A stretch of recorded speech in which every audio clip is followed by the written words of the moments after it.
OBC সংক্রান্ত হাইকোর্টের বড় নির্দেশ, অর্থাৎ কলকাতা হাইকোর্টের ওবিসি সংক্রান্ত একটা বড় নির্দেশ, যেটা লেখা রয়েছে যে গত বছরের জয়েন্ট এন্ট্রান্স পরীক্ষায় ওবিসি পরীক্ষার্থীদের নতুন প্যানেল তৈরি করতে বলল কলকাতা হাইকোর্ট। অর্থাৎ যে গত বছর 2024 সালে যে জয়েন্ট এন্ট্রান্স পরীক্ষা হয়েছিল, সেটাতে ওবিসি পরীক্ষার্থীদের নতুন প্যানেল তৈরি করতে বলল কলকাতা হাইকোর্ট। 2024 সালে উত্তীর্ণ পরীক্ষার্থীদের একাংশ কাউন্সিলিংয়ের ডাক পাননি। কেন পাননি? কারণ ওবিসির ইস্যুর জন্য। তাই এখানে বলছে যে 2024 সালে উত্তীর্ণ পরীক্ষার্থীদের একাংশ কাউন্সিলিংয়ের ডাক পাননি বলে অভিযোগ।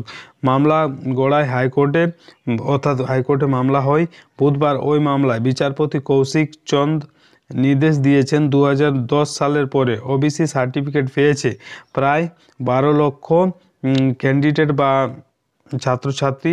এখন পরীক্ষার্থীরা কাউন্সিলিংয়ের সুযোগ পাবেন না, তাদের বাদ দিয়ে নতুন কাউন্সিলিং করতে হবে। অর্থাৎ 2010 সালের পরে যে সকল ওবিসি সার্টিফিকেট ইস্যু করেছেন সে সকল ছাত্রছাত্রীদের এখন কি করা হবে না, তারা এই ওবিসি সার্টিফিকেটের সুযোগ পাবেন না, তাদের বাদ দিয়েই যে কাউন্সিলিংয়ের ব্যাপারটা সেটা করতে হবে। এটাই বড় নির্দেশ ওবিসি সংক্রান্ত।